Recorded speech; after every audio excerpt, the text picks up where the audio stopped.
Dia 3, estudando matemática para o Enem 2023. E na aula de hoje, a gente vai ver um pouco sobre os conjuntos numéricos. Olá, eu me chamo Gabriel e sou estudante do último período de licenciatura em matemática pela Universidade Federal de Campina Grande.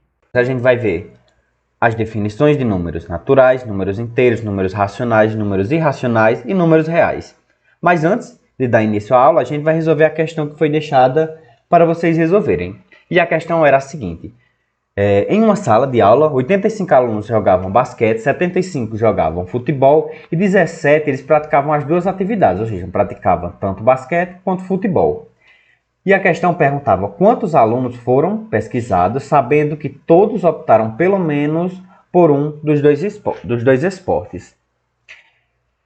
Então, para resolver essa questão, a gente vai seguir o passo a passo que a gente aprendeu na aula anterior, que é através dos diagramas. Então, primeiro a gente constrói os diagramas. Então, eu vou construir aqui dois diagramas. Então, eu vou dizer que, por exemplo, esse vermelho é o para o basquete. Então, a gente vai colocar aqui uma letra também para representar. Então, eu vou dizer aqui que, por exemplo, tem o B de basquete. A gente tem ainda outro diagrama, que é das pessoas que gostam de futebol. Então, eu vou dizer que esse preto aqui é das pessoas que gostam de futebol. Então, está aqui o F de futebol. E ele diz, se você observar lá na questão, que 17 praticaram os dois esportes. Então, aqui na interseção dos dois conjuntos, que representa tanto quem pratica basquete quanto quem pratica futebol, foram um total de 17. Só que praticaram basquete foram um total de 85. E a gente já tem 17 aqui, e a gente já tem 17 que está na interseção dos dois conjuntos. Então, 85 menos 17 vai me dar 68.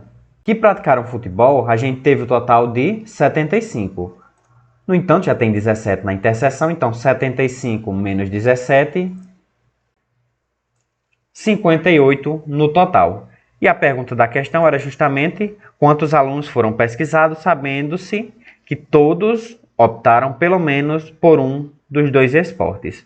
Então, para saber quantos participaram, basta somente somar 68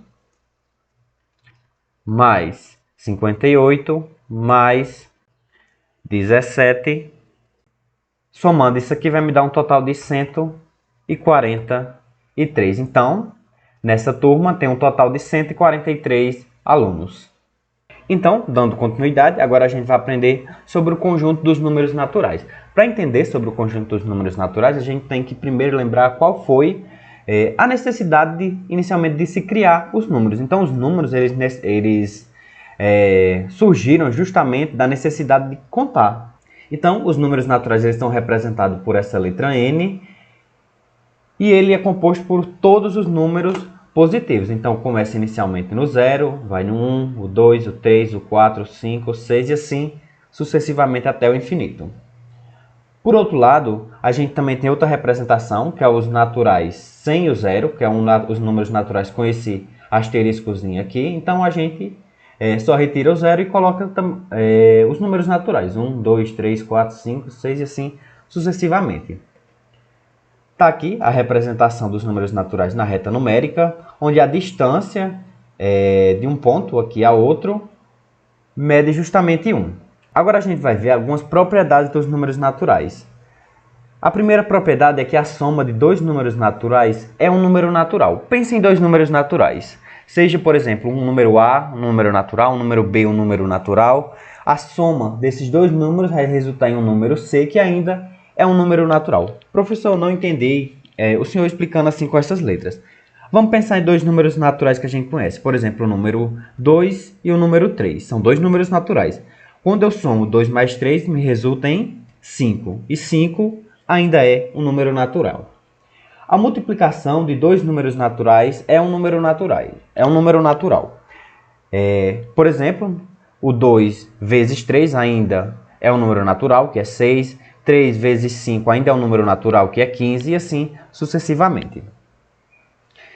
Se n é um número natural, então n mais 1 é o sucessor de n, e n é o antecessor de n mais 1. Por exemplo, o número seja n, o número 2, n mais 1, ou seja, 2 mais 1 é 3. E 3 realmente é o sucessor de 2. E n é o antecessor de n mais 1, realmente. Né? Porque 3 é o sucessor e 2 é o antecessor de 3. No entanto, não foi suficiente os números naturais. Porque, por exemplo, em casos em que aparece uma dívida, por exemplo, se você vai pagar alguma coisa, você tem uma dívida de 10 reais, você paga 7, você ainda fica devendo 3. Então, é algo que você não tem. Diante disso, surgiu a necessidade de criação dos números negativos. Então, acrescentando os números negativos aos números naturais, formamos o conjunto dos números inteiros. E ele é representado por essa letra Z. E ele é composto começa desde o primeiro número negativo aqui, certo? E vai do menos 3, menos 2, menos 1, 0, 1, 2 e 3 até o infinito positivo e o infinito negativo. Então, é basicamente pegar os números naturais e só representar eles como sendo números negativos. A gente vai ter os inteiros não nulos, que são os inteiros com o asterisco, é só retirar o zero. Então, a gente vai ter todo o conjunto dos números inteiros, só não vai ter o zero. A gente tem ainda os inteiros não negativos, que seriam os inteiros positivos. E é representado como 0, 1, 2 e 3. Se a gente reparar bem, é justamente o conjunto dos números naturais. E a gente vai ter os inteiros não positivos, que é justamente o conjunto dos números inteiros retirando os números naturais. E a representação aqui na reta numérica é essa daqui, onde, por exemplo, a distância daqui até aqui, ó, do menos 1 até o 0 ainda é 1 em unidade. E esses números aqui eles são opostos. Então, por exemplo, do menos 1 até chegar no 0 tem 1 unidade. Do menos 3 até chegar no 0 tem 3 unidades. Do 0 até chegar no 1 tem 3 unidades. Do 0 até o 3 tem 3 unidades de comprimento. É justamente aquela ideia de módulo de um número. Algumas propriedades dos números inteiros. Então, todo número natural é um número inteiro. O que a gente conclui com isso? Que necessariamente os números naturais estão contidos dentro do conjunto dos números inteiros.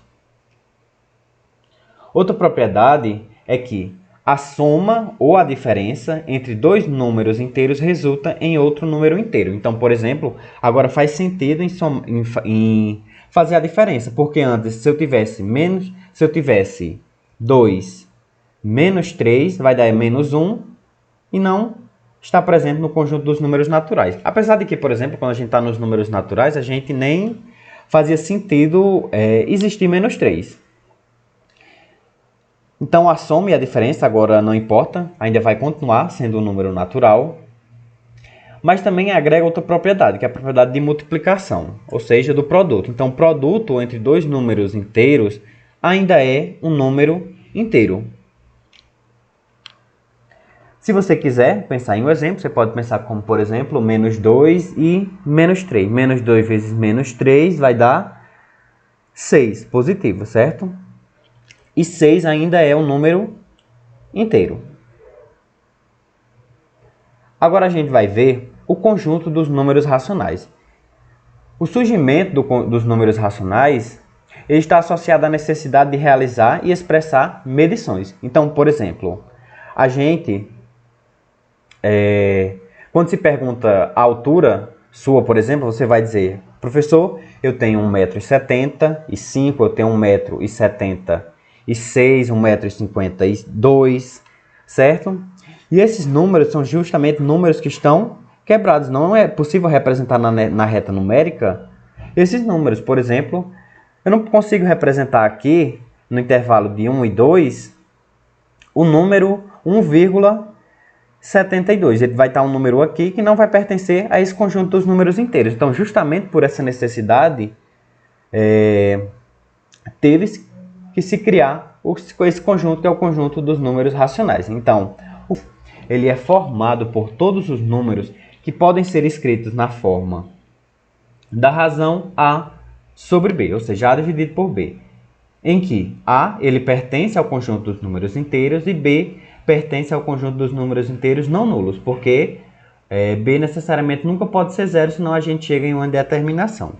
Indicamos por essa letra aqui, Q, onde x, tal que x é igual a sobre B, onde A pertence aos inteiros e B pertence aos inteiros não nulos. Então, por exemplo, a divisão de 8 por 25 ainda é um número racional, a divisão de menos 2 por 1 ainda é um número racional, mas você poderia pensar, não, mas aqui está me dando um número inteiro, que é menos 2. Mas menos 2, ele além de ser um número inteiro, ele necessariamente ainda é um número racional. A divisão de 1 por 3 ainda é um número racional, vai dessa dízima aqui. Agora a gente vai ver algumas propriedades dos números racionais.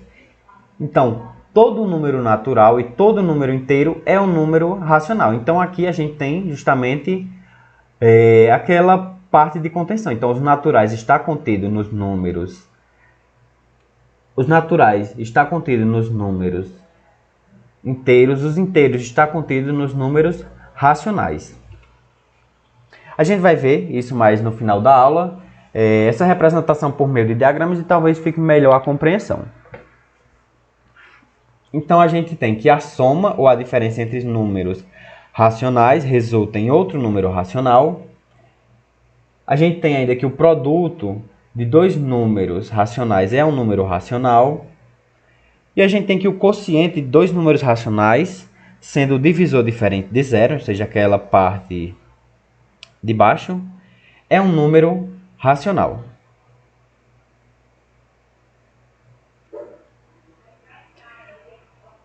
Agora a gente vai ver um conjunto que foi criado porque ele não faz parte nem dos números inteiros, nem dos números naturais, nem dos números racionais.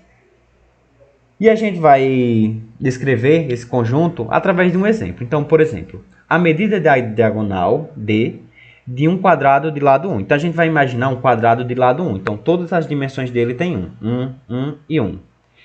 Como que eu calculo essa diagonal? Essa diagonal é calculada através do Teorema de Pitágoras, que diz que a soma do quadrado dos catetos é igual ao quadrado da hipotenusa.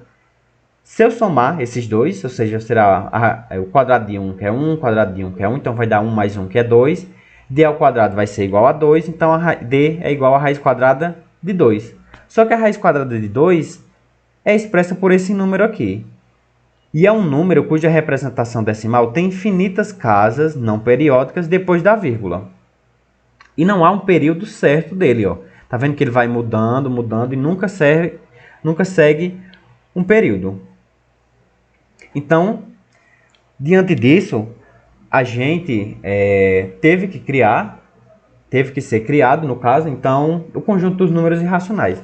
Então, pense, qual outro número irracional que você conhece? Se você respondeu, por exemplo, o número π, que é o exemplo mais comum, você está correto, porque π é um número irracional, que é 3,1415 e vai para o infinito. Então, o conjunto dos números irracionais ele é representado por essa letra I. Então, algumas propriedades do conjunto dos números irracionais. Então, um número irracional não é um número racional. Então, com isso a gente conclui que ele também não é um número natural, não é um número inteiro. A soma ou a diferença entre números irracionais com um número racional é um número irracional. Então, sempre que eu subtrair um número irracional de um número racional, vai dar sempre um número irracional. O produto entre dois números irracionais e um produto racional ainda é um número irracional.